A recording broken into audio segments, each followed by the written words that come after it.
First and foremost, again, thank you for coming. Really, really appreciate it. Taking some time out of your day to join us here today. Humbling, and I'm very grateful.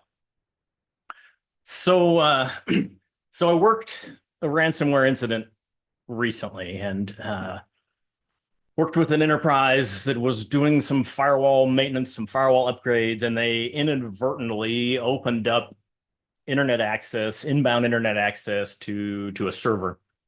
That server had SMB and RDP and all the things you do not want exposed to the internet. It was just a configuration mistake.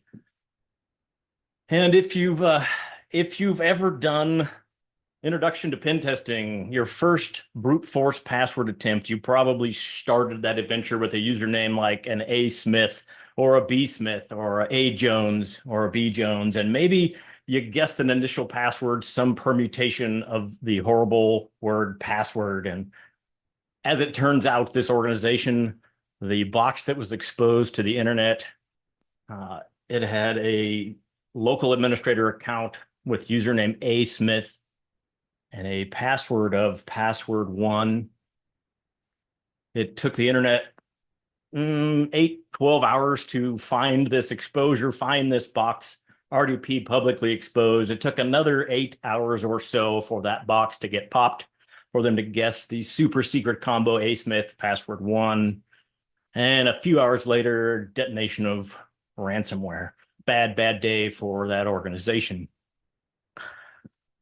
As you might imagine, not long after that organization was required to make an announcement, a public announcement about the incident, the breach. And I'll give you one guess as to what the headlines read when they created the PR announcement for the media. True story that I've seen repeated over and over again. And I just want to take a moment and suggest that we need to cultivate a tiny bit of cynicism. I feel like we have a tendency to aggrandize, to elevate the adversary, to relate to every single attack vector as an opportunity for a nation state advanced persistent threat. And I'm not diminishing the fact that there are some capable, competent adversaries and attackers, but for the most part, I think Mr. Reynolds had a point. He was VP of IT in one of my early security jobs, and whenever I would come to him with it, we must buy this new thing. We need a new whatever, EDR at the time, this was years ago, Mr. Reynolds would say, you know, most hackers suck. And he had a point. And I just want to stop for a minute and say, time out. This is a bit of an unpopular perspective. And in many cases, again, I think we aggrandize and or elevate the adversary, usually because we have an agenda, often because somebody's trying to sell you something. And I just, again, before we jump into Windows malware investigations, I just want to pause and say, we have a chance to win this fight. We are not frequently up against elite, super sophisticated, ultra advanced nation state. Not to say that that never happens, but again, I just want to encourage you that in many instances, a lot of hackers suck. Truthfully, in my experience, they are only as sophisticated as we force them to be. And that's hopeful to me. I think we're fighting the good fight. And again, we have a chance to win. All right, that's preamble. Again, we got less than an hour today. And as usual, I'm probably going to try and cram too much into this. I will show you some resource so that you can circle back later and revisit some of the things we talk about today. We'll start off with a brief intro. As always, it's important that we provide context for what we're about to discuss.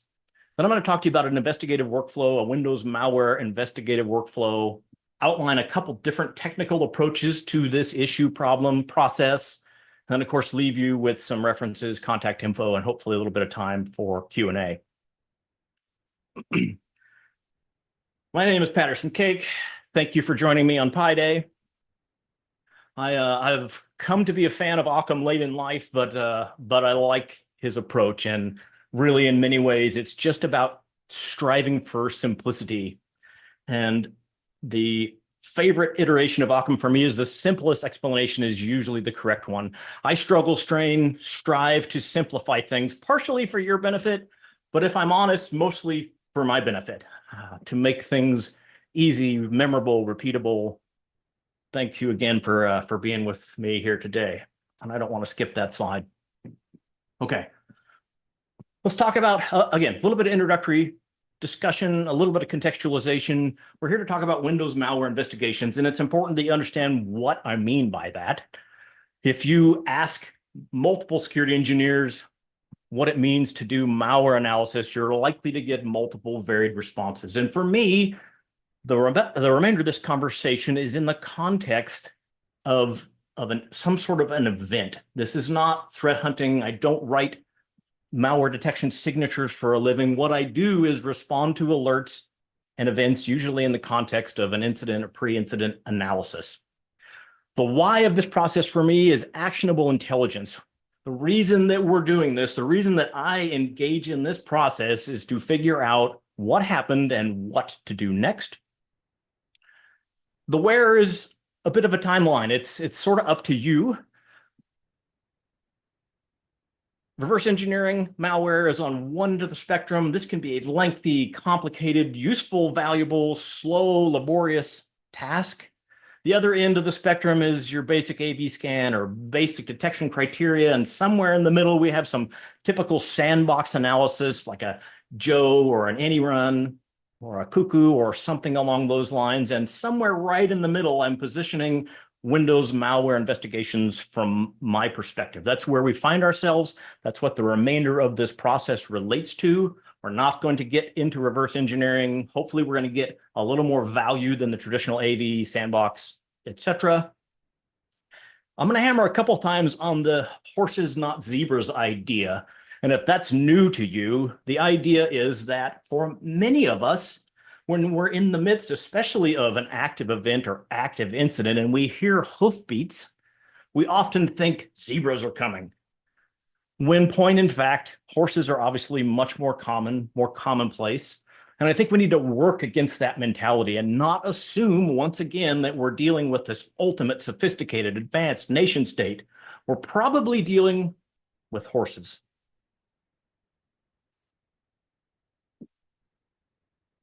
If you haven't figured out by now, you're probably going to get the gist as we move forward. I'm not a huge fan of traditional malware analysis. The fact of the matter is I have received pretty low return on investment for time spent in this process. That doesn't mean that it's useless. It doesn't mean you should never do it. But traditionally, again, I'm not talking about reverse engineering malware. I'm talking about alert analysis, event analysis. I'm talking about those scenarios where you get a ticket or you get an escalation and somebody says, I think this executable was downloaded and run on an endpoint. Was it malicious? If it was malicious, what did it do? So oftentimes we would try and acquire that executable. For example, we would try and move it to a sandbox, a dedicated analysis platform of some kind. Again, as previously mentioned, a Joe or a hybrid analysis or something that's homegrown, custom, or an extension of Cuckoo. We'd take that executable, we would detonate it on our analysis platform. We would do our very best to emulate a real workstation scenario, and then we would carefully monitor all the pieces and parts, the execution, the memory, the process, the registry, the disk, trying to ascertain, is it malicious? And if so, what did it do? How can we derive indicators of compromise, etc.? This becomes increasingly complicated as malware gets more sophisticated and it begins to look for sandbox evasion.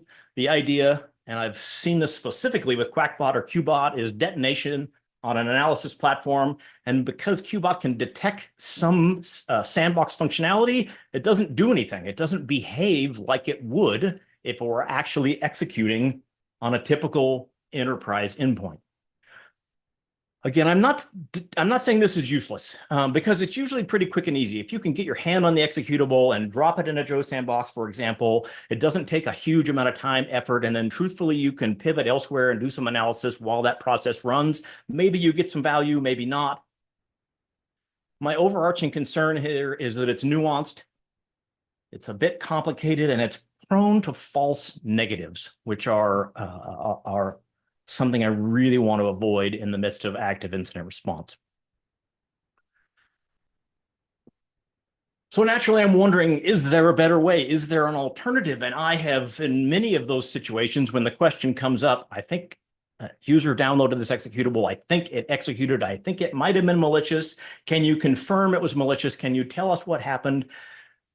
With the previous components, we had to do a lot of hypotheticals. We had to do a lot of assumptions. And as per my pal Occam, all assumptions introduce the possibility of error. So I would often push back and say, timeout, as opposed to moving that potentious malicious executable to an alternate system that's not a real emulation of your enterprise environment. What if we could just analyze the point of impact, the initial target for destination, pull information from that actual enterprise system, and then do a comparison, a baseline comparison against a known good representation of your enterprise desktop environment, focusing on the comparative analysis piece. And so the remainder of this conversation is to outline that potential process. You can use this as an adjunct to the previous, and/or we'll see how they compare at the very end of this conversation.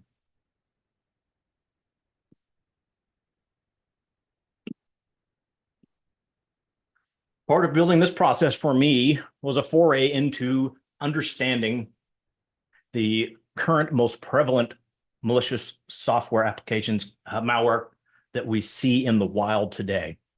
Looking for commonalities, and these are just generalized commonalities. If malware is going to exist, if I were a malware author, and what I see many of the malware authors in the wild doing now is to try and incorporate these functions into a malicious package. So obviously we need some sort of initial access mechanism. We need a way for it to detonate initially on an endpoint. Generally speaking, of course, the malware is then going to do something, actions on objective. Almost always there's a network communications component, C2 or command and control. Generally speaking, there's some sort of evade detection, obfuscation, living off the land, trying to avoid being detected and prevented by AV, EDR, etc.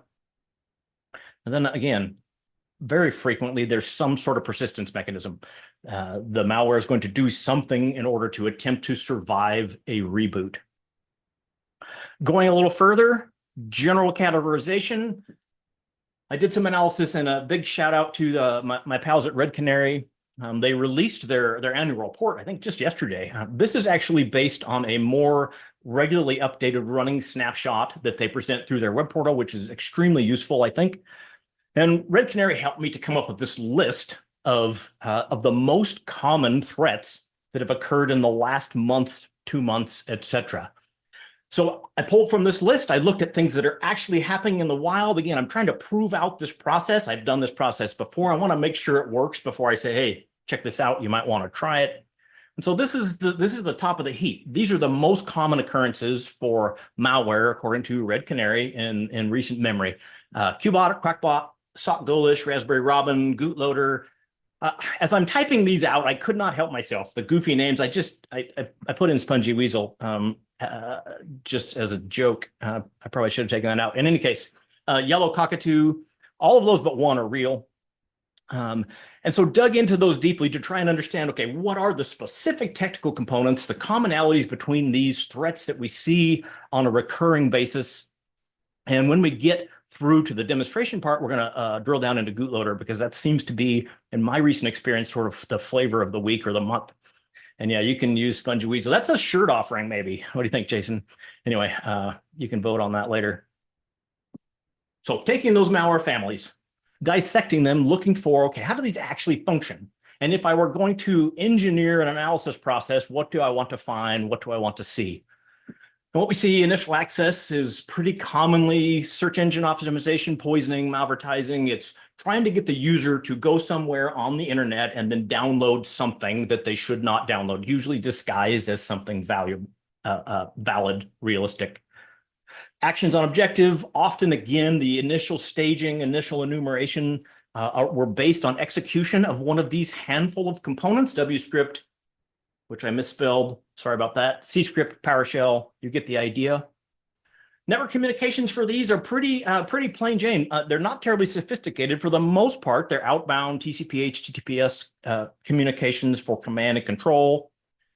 And what I've seen most recently in most cases for these flavors of malware are lol bins living off the LAN. They're leveraging components of the operating system, which is not new, not news to you. And then persistence, scheduled tasks and scheduled tasks seem to be, again, the flavor of the week. We'll talk a little bit about why in just a minute. Registry components, startup folders. Again, these are the categorical indicators that I see for the common malware families that I mentioned on the previous slide. I threw in the little blurb on the bottom. As defenders, we must be right 100% of the time, and the attackers only have to be right once. Boy, I hate that quote. I do not believe it. And in point of fact, if that is the case for your environment, then you're doing something wrong, and we need to talk. This is just not realistic. That is absolutely not true. We have multiple opportunities to detect, stop the threat actors. We don't just have one chance. So I don't buy that. Okay. This is what I'm looking for. This is a little bit deeper technical dive into, this is actually bootloader. And these are the kinds of things that I want to discern in my Windows malware investigation. And you can see it's a busy slide. Sorry, we'll dig into some of the pieces and parts as we move forward. This is just a busy visualization of some of the things that actually happen. Commonly, bootloader lately entices a user to go to a website. It's usually a legitimate website that has been owned or otherwise compromised. And then the threat actors are putting some sort of file document often that has a legitimate feature function. Most recently, I've seen a bunch of college applications. Download this form will help you fill out the form, which will allow you to apply for financial aid, kind of a thing. So it looks legit. It's actually presenting a valid opportunity for the user. They click it, they download a zip file. They have to extract the zip file. Inside the zip file is a JavaScript file. They execute the JavaScript file because they believe that this is actually a legitimate document. The JavaScript is instantiated with C script or W script. That initial JavaScript downloads a larger JavaScript, instantiation of PowerShell.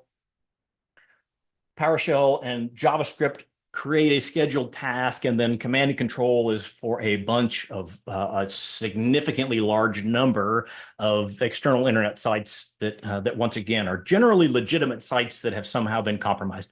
So these are exactly the things I want. All the little red boxes are the things I need to know if I'm going to do malware investigation for bootloader. Incidentally, this is sorry, Wayne, I hope you're not watching. Wayne is my brother-in-law. I just set this up as a test environment. So that's not really exposing a legitimate customer or a legitimate user other than my brother-in-law. Hi, Wayne. Okay. So once again, quick summation. Lots of information. Sorry, I'm moving fast. We're responding to an alert or an event. And the general nature of the alert or event is, I think, potentially there was malware execution. I want to know for sure if it was malicious, and then I want to know what happened. What are the indicators? All of this so that we can make intelligent decisions about what to do next. So I want to talk about a couple different technical approaches. I'm going to start simple and easy. We're going to start with some PowerShell one-liners. Then we will move into PowerShell one-liners with Excel differential analysis, and then we'll talk about Velociraptor and the potential of grabbing the triage data and leveraging that tool in conjunction with Excel for differential analysis. Yes, I'm going to try and cover all that in about 30 minutes. So first and foremost, if you're going to interact with a system that potentially had malware detonation, you're going to do so carefully, right? You're not just going to log in with your admin account via RDP and start poking around. Please don't do that. In many instances, you have some sort of remote shell access, whether it's through EDR or some other management solution, whether you're using a real-time response through CrowdStrike or SentinelOne remote shell or an Elastic Defend remote response. That is a fantastic way, of course, to safely and securely interact with an endpoint. You might combine that with network isolation of that endpoint while you're doing your analysis. And that's specifically the use case for the PowerShell one-liners. There's nothing super lead about these. Again, I'm trying to keep it simple and extract the indicators that represent the common malware components that we mentioned just a minute ago. We'll talk about how we can then extract that data and potentially use some Excel features functions. I can't go an entire presentation without talking about Excel. And then again, we'll talk about Velociraptor and Velociraptor with Excel diff. And those are also really cool and potentially leverageable through your remote console and your EDR for point of reference. So let's talk about it. As always, I break my analysis process down into little bitty chunks, and CPR is the acronym of the slide and the day for me, and that is collect, parse, reduce, refine. So the first thing I had to do is collect the artifacts that we need to do for our analysis. The next thing we usually need to do is parse those. Specifically, most of the artifacts we're going to acquire for this analysis don't really require parsing. And then, of course, we're going to do reduce and refine to try and take a list of, 300 services, for example, 300 Windows services or 200 running processes, and narrow it down to maybe 10, 20, if we can, to expedite our analysis and to make it as most efficient and effective. So we need to select the artifacts before we collect them, of course, with a view towards actionable intelligence. And so a few things that I want information based on my malware commonalities. I want some network connection information, things like netstat, DNS. Because most of the malware families are going to have some sort of persistence, they are likely to do some writing to disk. So we're going to want to take a peek at that if we can. Running processes, of course, are indicative of active components of the malware. Last, definitely not least, we want to take a look at persistence mechanisms. And in the case of Windows as an operating system, that's specifically going to be services, scheduled tasks, and some common startup locations. So again, those are the general categories that we want to acquire. If you have other means to acquire them, then by all means, take advantage of those. Do what you can with what you have where you are. And if you have a tool, you have a solution, don't do my way. Just consider at this point that these are the things that we are trying to acquire to ascertain some common Windows malware functionality. So let's start with C2, command and control, network communications. I will quickly point out, you'll see this on the slide. I will drop it into Discord here momentarily. You will be grateful to know, I hope grateful to know anyway, that I've spent an inordinate amount of time documenting all of this for you, as well as sharing these scripts out. So if you'll go to GitHub, secure-cake, and go to WinMal investigations, I said go to WinMal investigations. I have written this process out step by step by step. I will touch on this a couple times just as a reference. I have documented all of these scripts for you. You don't have to take a screenshot. You don't have to write this down. These are all under the miscellaneous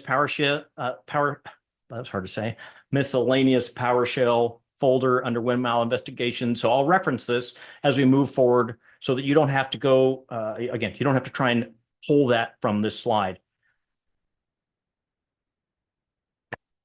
Network communications. Again, this is not a PowerShell one-liner. This is a little bit of a challenge. There's an asterisk on this one, and there's an asterisk on the next slide, because these things are not going to be rolled up into our Velociraptor collection at the end. They're a little different. And the challenge with C2, this is an actual bootloader extract at the top, and you'll see that it has a time wait function. It does not have a consistent, recurrent, constant C2 connection. And so if we just run a typical netstat or get net TCP connection, if we just run it at any given moment, there's a chance we'll miss these comms. And so for better or for worse, this has to be a little bit more complicated, and it has to run for a bit. So I have this effectively running for a minute at 3-second intervals and then writing output to file. You can adjust that accordingly. Bootloader in particular does about a 20-second randomization interval. So this works very well for bootloader. And then I'm pretty much guaranteed to get 1 or 2 C2 command cycles through this script. Again, I'm not going to belabor this. You can look at it later through the GitHub repo. This is just my complicated way of saying, let's watch network comms for just a bit. We're primarily leveraging PowerShell, and I want the important parts of local address, local port, remote address, remote port, the state of the connection and the owning process, and then I want that all output to file. And once again, potentially you can leverage this through your EDR. You may need to create a script to leverage through your EDR remote console, but you get the idea. And again, you can check out the contents of that script from the GitHub repo. The next thing, which is also not included in the Velociraptor component at the end, is the disk writable search. And the thought process here is that for better or for worse, hopefully for better in your environment, if a user downloads this zip file and extracts the JavaScript and executes the JavaScript, is the user a local admin? I hope the answer is no. And a wise malware author will not assume that that user has local admin privileges. So much of the initial point of impact behavior of malware is going to be predicated on the fact that the user is a standard user. So this is valuable for us as we begin our analysis process, in that when it comes from disk and persistence perspective, I want to know on a typical endpoint in your environment, what directories are world writable? What directories can a standard user write to and then execute malicious code? And what we're seeing through Bootloader, Quackbot, et cetera, Sock Ghoulish in particular, is that this is the target of choice, and app data, often under a randomized sort of, an Adobe or a Notepad++ or a whatever, just some available directory. What does this do for you? If you run this on a representative system in your environment, what this does for you, you really only have to run it once or once in a while. What this does is this creates a list, much like you see on screen, of the directories that are most likely to contain malicious content, executable content, content written by a standard user. So this dramatically narrows your focus. If you're going to look two places, look these two places first: program data and user subfolders. Now, this may be different for your system. So again, you can run this script located on the GitHub repo, and you really only have to do it, once or once in a while, and then catalog it, which will guide your analysis moving forward. Running processes, this is among the easier queries. And again, the only thing that's handy or special about this, once again, is it's just designed to be a one-liner to make it easier for you to execute through remote shell, CrowdStrike RTR or something similar. And this is, again, this is nothing super special, but this is obviously critically important for determining what's actually executing on an endpoint. So if we can run this, gain some insight into running process, this is like a shortcut to memory analysis, if you will. And once again, this is available on the GitHub. Very similar to that last one, except for service. Services are often leveraged for persistence, escalation of privileges, et cetera. Administrative credentials are usually required to interact with services. So this is not often, or at least not as common, a point of impact component of common malware capabilities right now. They may go here next. They may use this again for escalation of privilege and or persistence, but definitely something we want to know. Again, just a discrete get WMI object one-liner that extracts the unique components. Average plain Jane Windows system, we're looking at 250 to 300 services often. So that's a huge list. And we'll see again in a minute a strategy for reduce and refine that, because that can be an onerous lift. Scheduled tasks, I hammered on this earlier because this is common. You do not have to be an administrative user to create a scheduled task.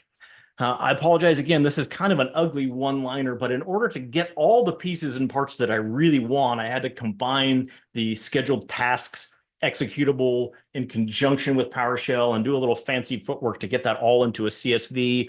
One more time, whether you've paid attention or not, there are often 300 plus scheduled tasks running on your plain Jane Windows install. And so, again, we'll talk about how to do diff. This one-liner is available to you on the GitHub. That's right. I'm unashamedly a fan of Excel, even though it is a Microsoft component. I like it. It is one of my most faithful and useful tools. And this is just one additional feature and function. And that is the idea of doing differential analysis with Excel. You'll notice that every one of the components that have some sort of output for the previous scripts are going to output to CSV. That is so that I can then potentially take scheduled tasks output from target system, scheduled tasks output from baseline system, combine them into a single workbook, 2 worksheets as per the screen. And then I can do conditional formatting, which I love, to give me a visual quick indicator and to sort and filter what I believe to be normal from what I believe to be abnormal. And using this conditional access formatting, again, very simplistically, we can compare 2 artifacts, one from target, one from baseline. This is not in the GitHub. If you're interested in this, you probably do want to take a screenshot. We're going to give you slides, of course, at the end. And this basically just tells Excel, I want you to compare the column name here from target to baseline, and then anything that is unique, I want it to be yellow or gold or whatever that orangish color is. Via the conditional format equals 1. Yes, equals 1. Boy, howdy. Equals 0. I was just testing, see if you were paying attention. Greater than 0 is green, which means it's a match. So I honestly don't usually do the green part because mostly I'm concerned about with what's different. I want the differential analysis. I got 1 smiley face because I don't know how to read numbers. Humility is a wonderful thing, as well as a sense of humor. In any case, this is super silly, useful for me. If we do this from an actual enterprise baseline and compare it to a target system, we go from 200, 300 running processes, scheduled tasks, services, often to 10 to 20. That is huge. If I give you a list of 10 services, do you think you can stare at them and go, that one looks fishy, I need to investigate that one? If I give you a list of 300, huge lift, extremely complicated. So this, again, for my sake, helps me to reduce, refine, and search of actionable intelligence. Yes, I'm hurrying. Hang with me. Thank you. High rate of speed, fire hose, but all referenced literally step by step in the GitHub. So as we shift gears, those were our PowerShell one-liners in conjunction potentially with Excel differential analysis. You can do that exact same conditional formatting via OpenOffice Calc, LibreOffice Calc, for example, almost exactly the same, just a tiny tweak in the syntax. If you're interested, I can probably come up with some documentation on translating that conditional access format into those open source platforms. Just a quick reminder of what we want. We're looking for netstat, DNS, some visibility in an MFT, master file table, typical Windows NTFS file system. We want some running process information. We want to look at persistence. You will not be shocked to learn that I like Velociraptor, at least if you've come to any of my other webcast or workshops. Velociraptor gives me an opportunity to pre-stage an executable collector and then specify all the individual pieces, parts, artifacts that I want. And then when I need them, I can leverage that executable, distribute it to my target system, execute on that target system, move a very small, in this case, zip file of the artifacts, typically around 40 megs, 35 to 40 megs, which is small enough that I can often move it via remote console through EDR. I can distribute the collector package through EDR. I can invoke the execution through EDR, and then often, again, I can move the file through EDR and or allow direct upload to S3. Extremely powerful. And in fact, let's take a quick look. And I mean quick. Once again, don't panic. I literally wrote this up step by step for you in the GitHub. So I'm going to go through it necessarily quickly. I'm going to launch the Velociraptor executable. When I launch that with the GUI switch, it will automatically open a browser window. And then super simple from here. Again, you can do this all in advance. You can pre-stage it if you don't want to. I did it for you. So there's actually a zipped Windows malware no upload collector in the GitHub repo. If you just want to jump straight to testing that, you'll want to test it, of course, before using it in your production environment. But if you just want to download the Velociraptor executable, the current iteration is free, open source on GitHub. If we click on the server, let me expand that little hamburger thing. If we click on server artifacts, we click the little paper airplane icon to build an offline collector, and then we just hunt and peck for the artifacts that we want: PS list, netstat enriched, DNS cache, etc. This is listed for you step by step in the GitHub repo. So I'm not going to spend a lot of time going through it. You pick the artifacts, you configure a few parameters for your collection. We don't actually need to configure much for PS list. Configure collection parameters. What do you want the output to be? In this case, zip is totally fine. You can do upload, secure upload to cloud buckets. One of my favorite things to do is configure this for AWS S3 upload. Then I can actually isolate a machine through your EDR. I can poke holes specifically to US East S3 buckets for secure upload. We can download, execute, upload the collection data directly to AWS, processed from EC2, and it's extremely efficient, extremely effective. For your internal use, you may just want to do zip archive, and then you can retrieve from target, CSV and JSON for the win, as far as I'm concerned. Depending on how you want to do the deployment, if you're doing this through EDR, I would avoid pause for prompt. Literally, select your artifacts, configure these parameters, click launch, go away, sidebar. Takes a few seconds, upload files. Click that to download your executable, pre-stage that, test it thoroughly, name it something meaningful, Windows malware, no upload, something like that, and you're raring to go. That's step one. You've created your collector, you've defined your artifacts.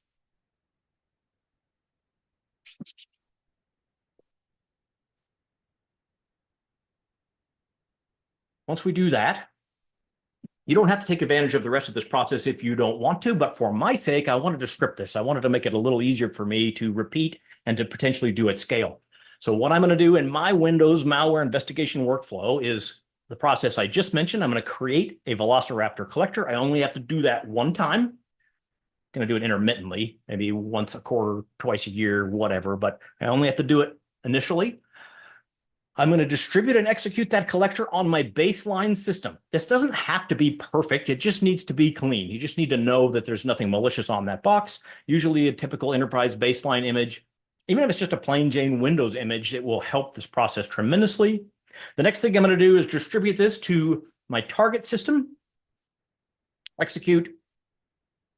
I'm going to pull the baseline data and the target data. I'm going to run my WinMal target baseline Excel PowerShell script, which is, of course, on GitHub. This is going to create an Excel combined workbook. And then I'm going to use some Excel automations, which are outlined in the GitHub repo, to conditional format by click of button. And then I'm going to filter, parse, filter out normal, narrow down from, again, often 200, 300, 400 singular artifact entries to maybe 10 to 20. And we'll see how well that works. How much time do I got? Not a lot. All right. I'm going to kill Velociraptor. I'm going to take a quick look at this PowerShell. See it? There it is. Read it. No, this is staged for you. I don't, it's not as complicated as it looks. It's kind of onerous, but really the important parts are you need to stage your data. So this is important. And if you don't stage it properly and or adjust the script for that, then it's not going to work. So what I've done for this and for the demo and for the script on PowerShell, on GitHub, I've got a cases folder. I've got a cases name. My case here is named demo. I've run my Velociraptor collector on my baseline and just copied the zip file. Again, look, about 40 megs. I've done the same thing for my target. So I've got a zip file of output in each of those directories. As long as this directory structure roughly matches this in the PowerShell, then we should be good to go. And then what the script is going to do, it's really not that complicated. It's going to unarchive those files. It's going to pull the individual CSVs. It's going to rename them target and baseline, and then it's going to combine them into a single Excel workbook to allow us to continue our analysis. You have to have Excel installed on this machine. It leverages the Excel executable. You don't actually have to have a licensed copy. So let's run it. Boy, how my menu is. Run without debug. Pay careful attention. We're expanding archives. This is exciting stuff right here. Unzip number 1, unzip number 2. It's going to do just a little bit of processing. Ultimately, it's going to create an output folder. And then if all ends and works as it should here momentarily, we'll have completion of script and a singular Excel workbook. Notice that there's now an output folder. And again, all that it's done is pulled the different CSV components from my Velociraptor triage collectors. It's staged those all for me here for easy access, and it's combined all of them into a single spreadsheet. And it actually worked on my demo. Oh, man. Except for now I can't get my VM to minimize. Okay, sweet. So this is what you're going to get. It's going to look like this. And for whatever reason, Excel seems to have a little bit of trouble with the field sizes. So you can see this is kind of hideous. So the first thing I'm going to do is I'm going to select all sheets. I'm going to select the entirety of the cell content. I'm going to right click and say row height. I'm going to set row height to 16. This actually will do row height across all the worksheets. So I only have to do that one time.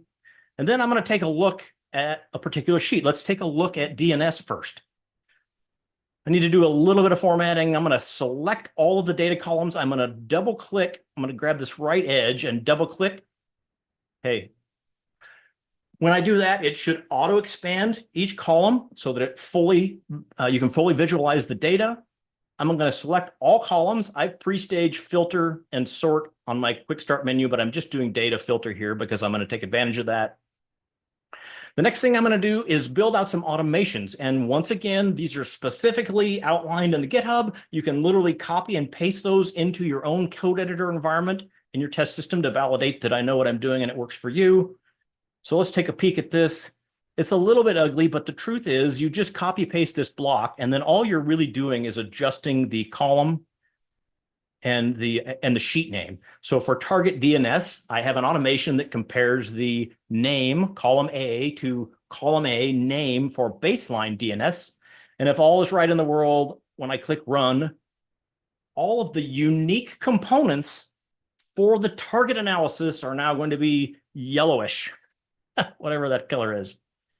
So the next thing I would likely do, let's say how many we have here as a total. So 35. This is one of the smaller outputs. This is DNS cache from our target workstation in comparison to our baseline.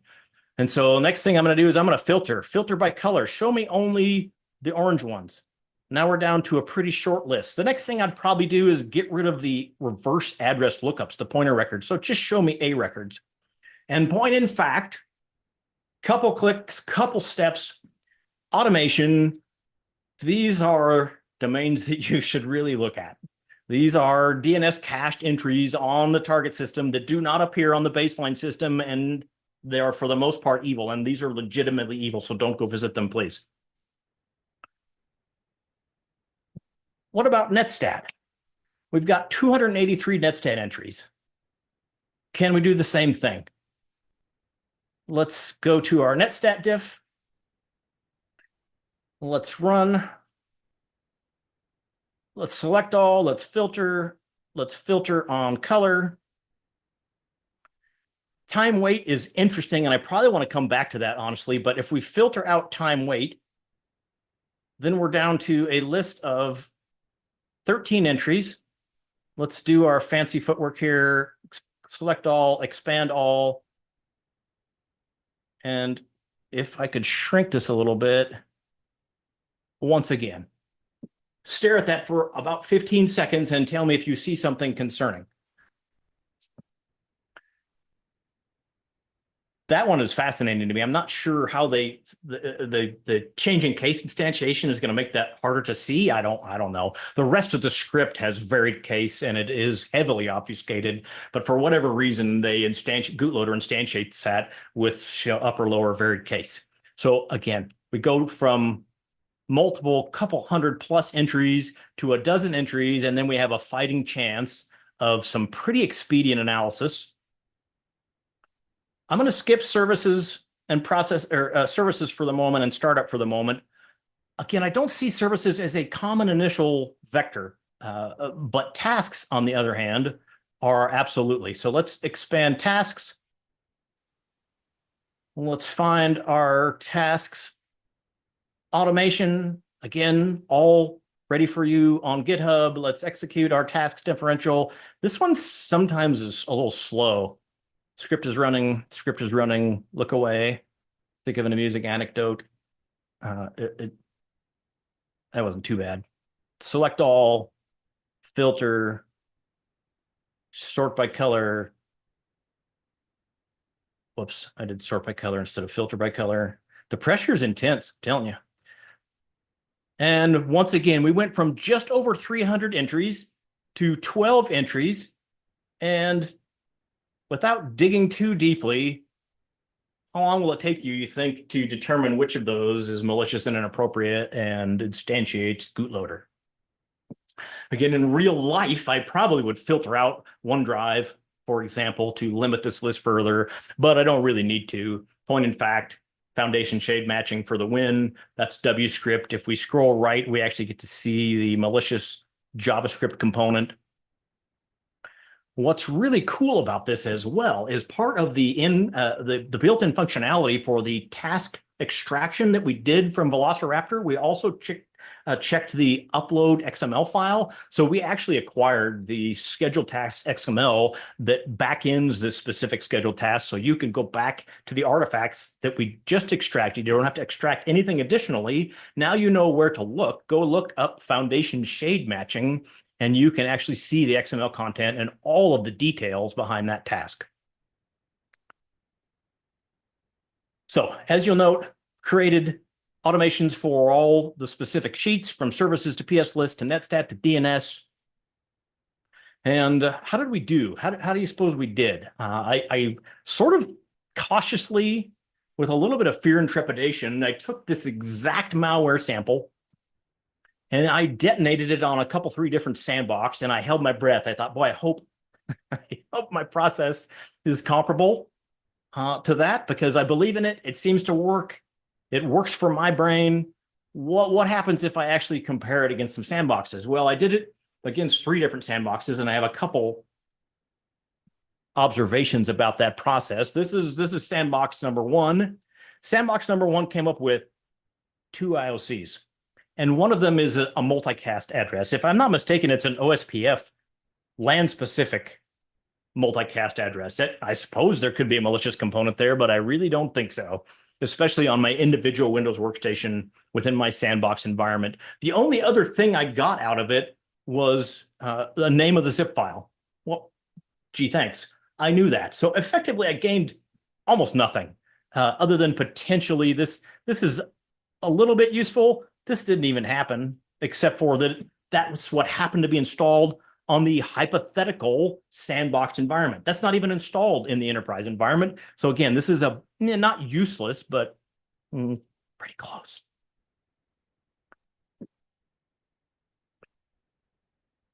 Second one was not much better. In fact, it gave me this confusing, clean. What do you mean it's clean? As well as malicious. Ultimately, drill down into the reporting, try and figure out why it gave me this sort of wonky quasi answer. And long story short, it's like JavaScript's encoded, so this is probably bad. Well, now again, they're right, but show me the actionable intelligence here. I can't find it either.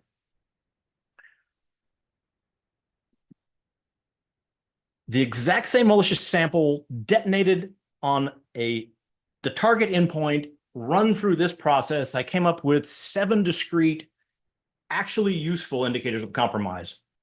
I found 1 directly suspicious IP through netstat, which was correlated through active malware analysis.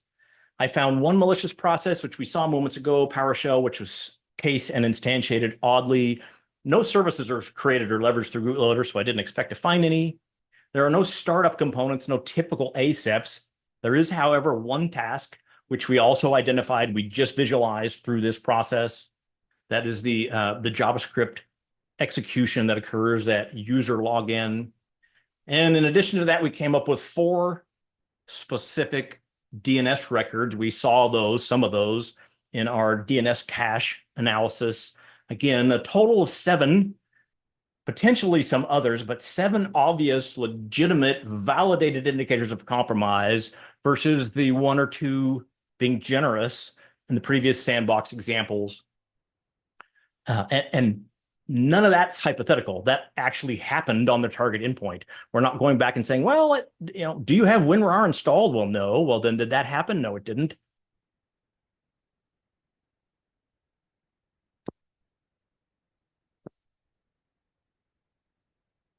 some different options, different ways to approach this problem. I hope that, again, the overarching thought processes, the workflow, the way that we sort of review and come up with the artifact selections are useful to you. This is a moving target, right? You know it is. This is a game of cat and mouse, and this will change tomorrow, next Tuesday, 3 weeks down the road. The good news is that, of course, PowerShell often keeps pace. Velociraptor does a really good job of keeping pace. So you can go through this exact same process and it can evolve next week, next month, etc., allowing you to add, remove additional artifacts. Really quickly, because I have just a minute, let's take a quick peek. If you're going to go through this exercise and you're actually going to acquire this data, we get a tremendous amount of bang for our buck, tremendous amount of ROI for the execution of that 56 megabyte offline collector, the acquisition of that 40-ish megabyte artifact data output. And this is what you get when you just unzip that zip file. We've got the uploads in particular.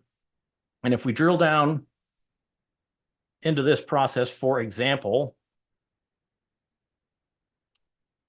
foundation shading. This is the XML file, again, that backends the artifact component that we saw through our export. So you can go back, you can dig down. You'll see that I went ahead and extracted some useful things for you.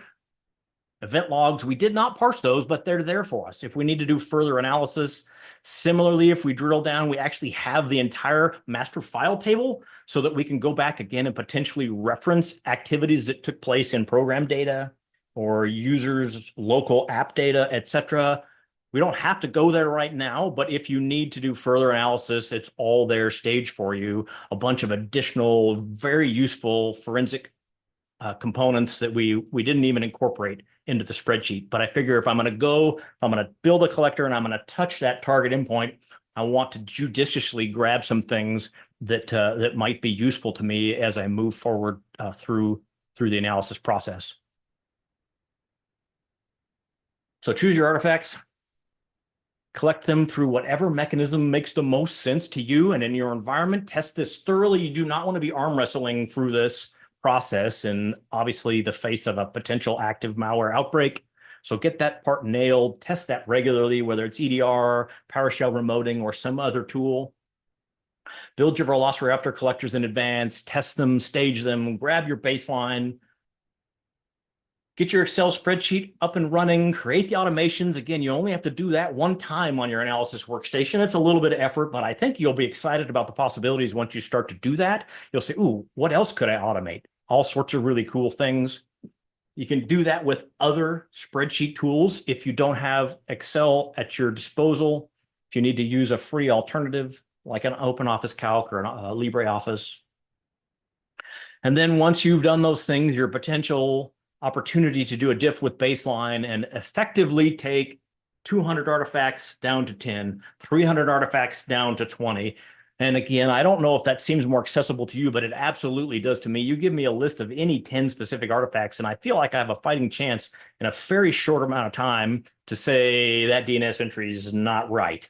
That scheduled task is not authorized. You get the idea. I can get my slides to change. Last but not least, here I am. I welcome your input. I welcome your questions. I learn a lot from many of you on an ongoing basis. If you take this, improve it, tweak it, tune it, have an idea, encounter an issue, I want to hear about it. Obviously, you can submit issues through GitHub if you're trying to run the script and it doesn't work for you. This is a living and breathing process for me. This is stuff that I actually use as part of my job, so I'm happy to share it, continue to support it, continue to improve it with your help. And thank you. Jot this stuff down, stay in touch, hit me through Discord. And until the next one, somebody already asked, when are we going to do the 4-hour workshop on this one? Oh, can I have a week or two? Yeah, you need some R&R time. There were quite a few questions asked, and for a lot of you that asked where the slides are, they're in two different places. There's a place on the Discord, slide resources, and then there's a place in Zoom, just the resources tab that the slides are in. We already uploaded them, so you guys can have at it. So I'm just going to go ahead and ask the questions, Jason, unless you had something to say. Sounds good. I'm doing hacking stuff right now. So Cool. Ashley, you go. So one of the people asked, I'll just go, in order. If I want to learn more about malware analysis and possibly get certified in it, where and what should I do? Wow, that's a great question. And I think you sort of need to harken back to one of my original slides about like, where does this fit in the process, and decide what you mean by that. And if you really want to specialize and go to work, take a specific job function where you mostly do malware analysis, then you're looking at some pretty deep course of study. And I can't remember what the SANS class is associated with GREM, reverse engineering malware, Lenny Zeltzer, fantastic 6-day course. I took the course. I got lost like day 3. That's why I threw in the no assembly required, honestly, because I still am in fear and trepidation of digging into assembly. Hugely beneficial, really useful, a lot of time and effort involved. And I guess my advice to you would be to think through the specific jobs that would benefit from that kind of level of knowledge. But I would definitely check out the SANS reverse engineering malware course. Okay. Well, before we go to the next question, first of all, Patterson, thank you. Thank you for sharing your knowledge. Thank you for doing this. We had a 4-hour workshop last week. We're going to do another 4-hour workshop on IR triage on April 5th. It's going to be limited to the first 1,500 people who registered, just like we did for the last one, just because at some point there is a cost to downloading, what was it, like a 26 gig file, Patterson? Yes. Yeah, like plan ahead. All right. So we got that coming up. Thank you so much for being a part of the Black Hills Information Security community. If you've already said hack it, I gotcha.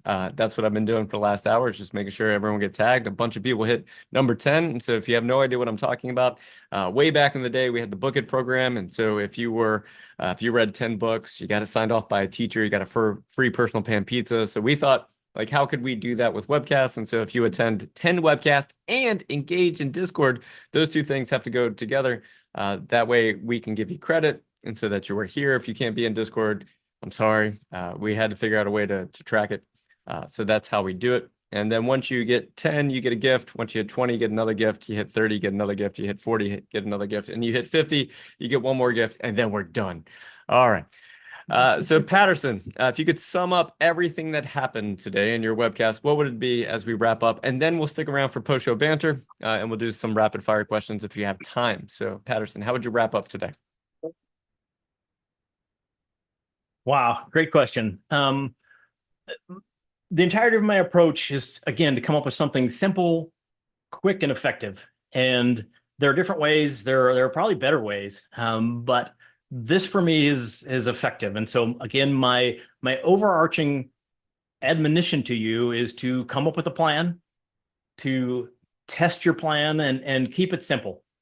Decide the artifacts that you're looking for, decide on a mechanism for collection, decide what you're going to use to parse those, and then come up with a strategy, whether it's mine or somebody else's, to reduce and refine those, so that the unauthorized components, the evil components, the malicious components are easy for you as an analyst or your cohorts to identify. Thank you, Patterson. Thank you for sharing your knowledge. If you were here for the very first time today, welcome. Hopefully you joined Discord, and you'll keep the conversation going inside Discord. If you have questions, you can always ask them in any of the different channels, and the community would be more than happy to help answer those questions for you. We have 5,000 active members at any given time, and 44,000 people in the actual Discord server itself. All right. So what we're going to do is we're going to wrap up today, but we're going to go into post-show banter. So if you have to go, totally get it. If you want to stick around for some more Q&A, let's do that. So Ashley, do you have a question ready to go? Yes. 1 second. Sorry, I can't multitask. Next question. Can you please give an example of how would a persistence registry modification look like? Or what would a persistence registry modification? Oh, that's a great question. And truthfully, specifically as it relates to the Windows malware investigation, we're looking for ASEPs, for registry keys that run on startup, run once, run on startup, and laser focused actually in the artifact acquisition for this process, looking at a handful of keys that are specifically designed on your Windows system so that something runs every time you launch Windows or log into Windows. And that's a fairly typical component for malware to take advantage of. Awesome. If someone wants to interact with malware for Windows or Linux, what are the best ways that they can do that? Is there any documentation? Boy, that's a great question. So always, when you interact with malware, you do it very, very carefully. You do it in a segmented, isolated environment. And if I were just a couple things, Cuckoo is something that you should probably look into. It is an open source platform designed for malware analysis. I think it's pretty useful. It can be a little bit cumbersome to build, but it has all sorts of flexibility. So that's something I would definitely take a look at.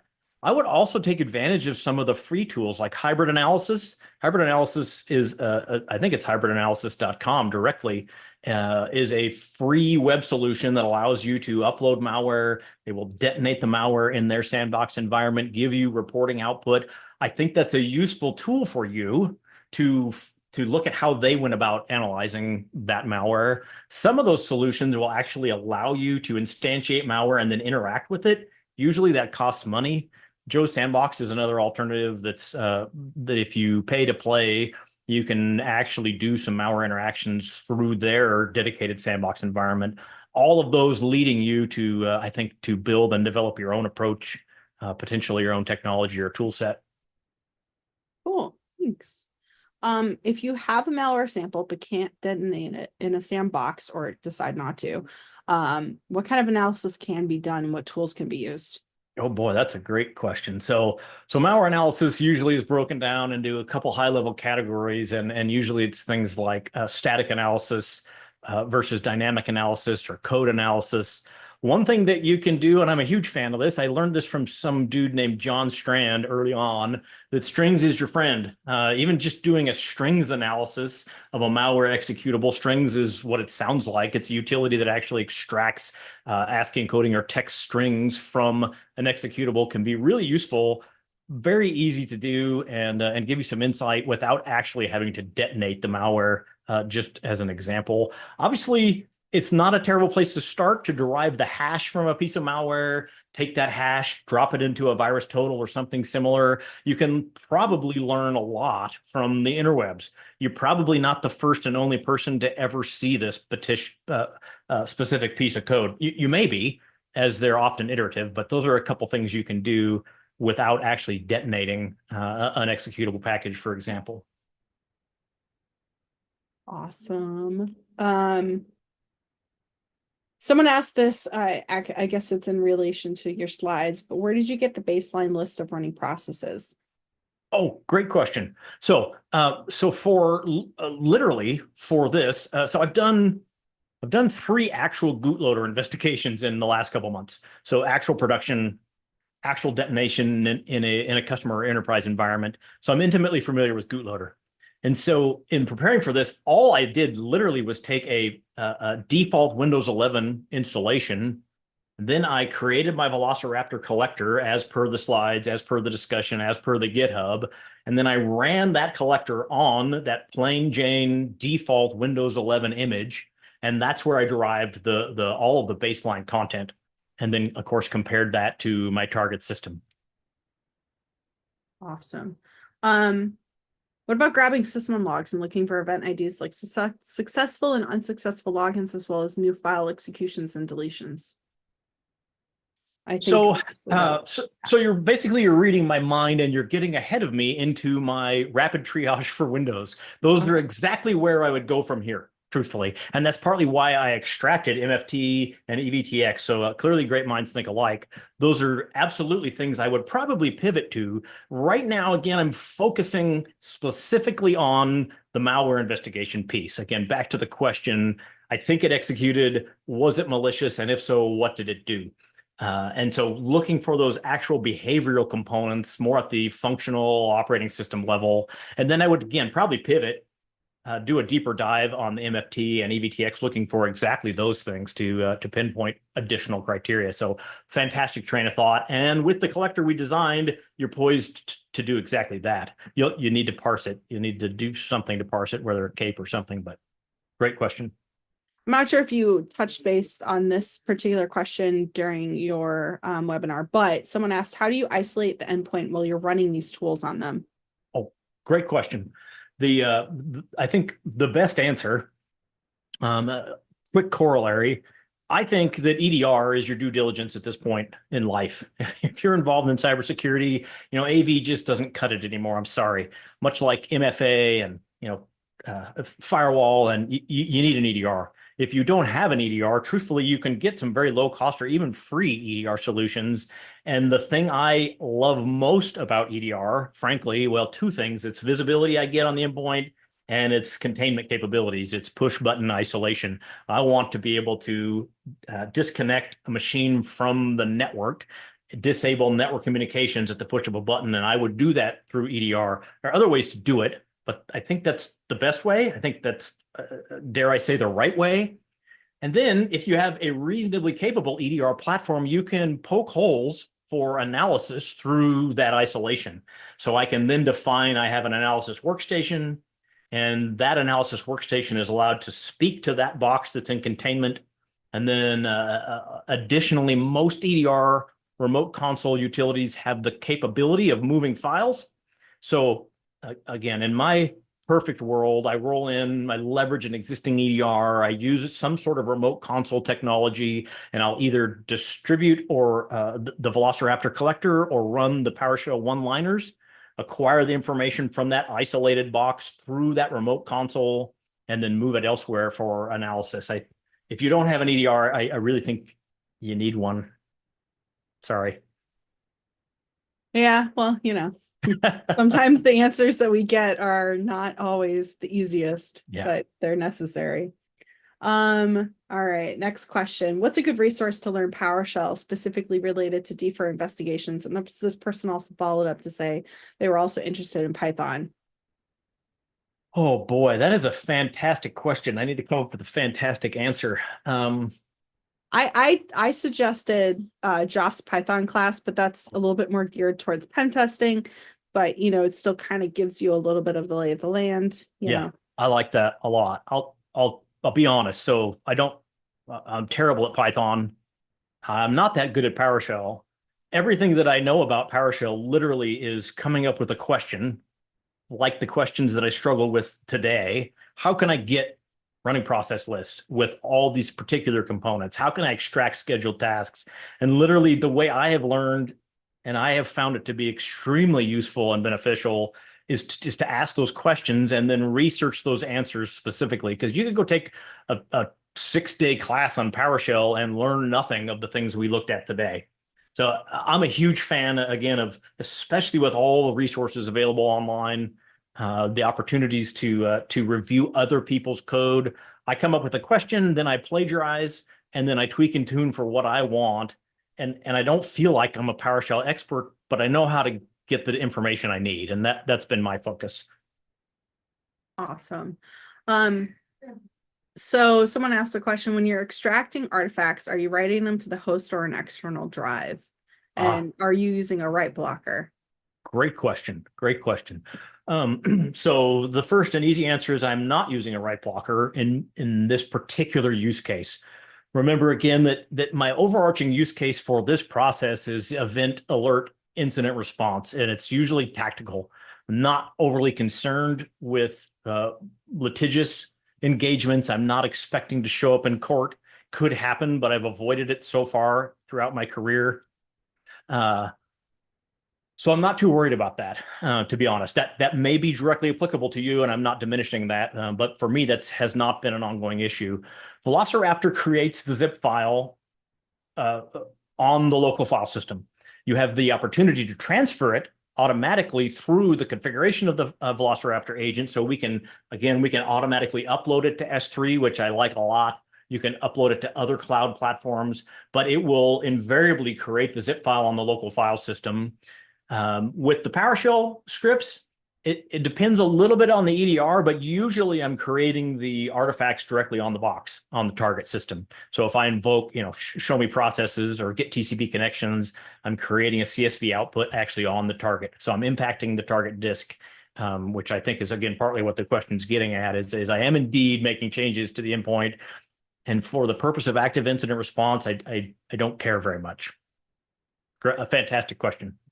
Yeah, I don't know how much time you have left, so we have more questions, but you can stop me when you want to. I could talk about this all day. Let's just hang out together, wanna? Perfect. So any chance that there's something somewhere that compares all the collected artifacts from forensic tooling, like FastIR versus Velociraptor versus Cape? So yes, in fact, and again, forgive me, part and parcel of this process is I am trying to avoid the traditional forensic approach, which is grab a dead box image of a system, take that image, move it elsewhere, ingest it into an overarching incident response platform, do the analysis parsing output. Those tools are specifically designed for this kind of functionality. You can build a hash set, for example, of all the files on a typical enterprise system and then do a hash comparison and filter, sort, diff for everything on your OS versus on a target. That requires a lot of time, a lot more processing power, a lot more effort. But absolutely, if you can look at things like Axiom, or FTK or Belkasoft or Xways, or most of the commercial platforms will allow you to do just that across the board. I am trying to basically sidestep or circumvent that, because that process start to finish usually takes 12, 14, 16, 24 hours to complete. And it's too slow. It's too onerous for my use case. But absolutely, I would check out some of those tools. I like Axiom a lot if you have the budget. It's expensive.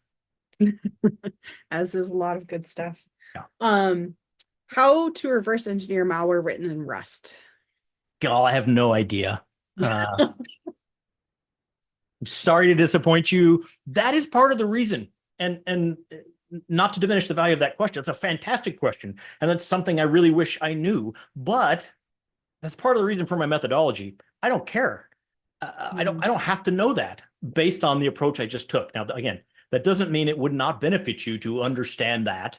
And again, depending on your use case, that might be really, really, really useful for you. For me, I don't know, and I don't have the time, and I don't have the interest. And so it's much easier for me to discern what that Rust malware application did on the endpoint than it is to reverse engineer it. Sorry. Great question. Still humble to be like, hey, I know. I don't know. So this person said we identified 4 DNS suspicious entries. The bootloader payload usually lists 10 endpoints for the next stage. Did this example only have 4? Did we miss 6? How can we approve that? Great question. And we could be more patient. And part of the DNS entries are fairly transient. Right, the cached entries are short-lived depending on how your system's configured, and that's just normal. Of course, TCP Windows TCP/IP stack functionality, and so yeah, if we'd hung out longer, the truth is, once again, we would probably move from this stage of analysis to the next stage of analysis. Because we've accurately determined, was this malicious? Yes, it was. Do we have enough indicators to cast a broader net and search the enterprise to see if we have other impacted endpoints? The answer is yes, we do. And then tangentially, I would probably ask for help from one of my cohorts and say, now, can you do an actual rapid triage analysis of this machine? If we did that, we would see through the PowerShell scripts that we have a bunch more DNS entries, a bunch more URLs that are malicious. Caution, however, bootloader in particular, and this is pretty common across malware families, it has this incredibly long list of available exploited websites. It's nuts. Every time I run this, I see a brand new list of 10 DNS entries. And so it's a little challenging to use those as an actually useful identifier. because you see those first list and you go look around your environment and say, well, nobody else went there. I think we're good. That would be a potential false negative. Those are probably the least useful indicators we extract from bootloader, Golish, Quackbot, just because of the dynamism of those URLs. But yeah, we could have hung out longer. We could have extended our analysis and we would have seen more. All right. All right, Ashley, last question, and then we'll wrap Okay, up. last question. Oh, geez. A lot of pressure. Tough Hold call. on. You know what? Actually, this one's probably good. What tools can be used to find out what data was accessed and possibly offloaded? Ooh, that's a good one. That's a good one. And I hate that question. I mean, in real life, I hate that question. I hate answering that question. It's hard, especially with built-in Windows artifacts, really tough. You know, you can do things like shell bags and some other built-in artifacts to determine, you know, files accessed locally by the threat actor, file shares accessed potentially by the threat actor. That's hard. And this is where, in my humble opinion, visibility into internet ingress egress is monumentally useful. That's ultimately what we want to know, right? Did it leave the building? Fortunately, almost invariably, the threat actors stage the data. I'm grateful for that. Meaning that if they're going to steal a bunch of PII or EPHI or PI data, they're going to grab it and they're going to archive it before they upload it somewhere. And so that gives us a really good fighting chance of finding indicators related to zip, .7z or .7zip or gzip or rar, because again, seriously, have you ever tried to copy 2,492 files to your online storage? No, you're gonna compress it, singularly archive it. And so I would often pivot. I take a look at some of the inherent Windows artifacts like shell bags, but I will rely heavily on MFT analysis to look at creation of archive folders, archive files, and then potentially dig into those to determine what they contained and or were they exfiltrated. Again, given that internet egress visibility. Great question. That's a hard one to get 100% correct, to be honest. Yeah, and Jason and Patterson, this is for you too. There was a lot of people in the Q&A of Zoom that are asking for the 4-hour class / an all-day class on this stuff, and how they're going to gain access to that 4-hour class. Jason, are they going to email about it? Or are they? Yeah, so we have this new thing called the Stadium, like Security Stadium. So whenever you register for, like, we send out an email, we send out social media posts, and you see the webcast, but there's like a link right around there that says Security Stadium. If you click that link, it takes you to all upcoming webcasts, including Patterson's 4-hour upcoming workshop. So what we're trying to do is like, hey, we're 6 weeks ahead of the schedule. We know what's coming up. We know all the anti-cast, the anti-site, like the Black Hills webcast, the active countermeasures, all those things. They're all scheduled. They're all ready to go. And you can actually start signing up for them now if you would like to. And that includes Patterson's one that has a 1,500 person cap on it. Because at some point, it's just hard to teach that many people, all with hands-on labs and everything. So. Awesome. Thanks, guys. All right, so as we wrap up, I would like to make a plea. If you've heard about our comic book called The Future Is, when I say like that part is password protected, the future is password protected. You're gonna have to crack that yourself. So we are asking everyone, like, if you like comic books and cybersecurity, I'm gonna drop the link inside Discord, and so if you want to go and click on the notify me on launch. Here's what happened. We've been doing this for like a week now. We're the #1 upcoming graphic novel on Kickstarter. And we even hid a CTF in the Kickstarter pre-launch page. So there you go. Patterson, thank you so much. Ashley, thank you for filling in today for Deb. I appreciate you doing that. Deb's on vacation. She'll be back soon. If you have no idea who Deb is, then welcome to your very first time here at Black Hills Information Security Webcast. And with that, I think we're done. We'll see y'all next time. Ryan, kill it with fire. Kill it with Ryan. Kill it with Ryan, fire. Kill it with fire, Ryan.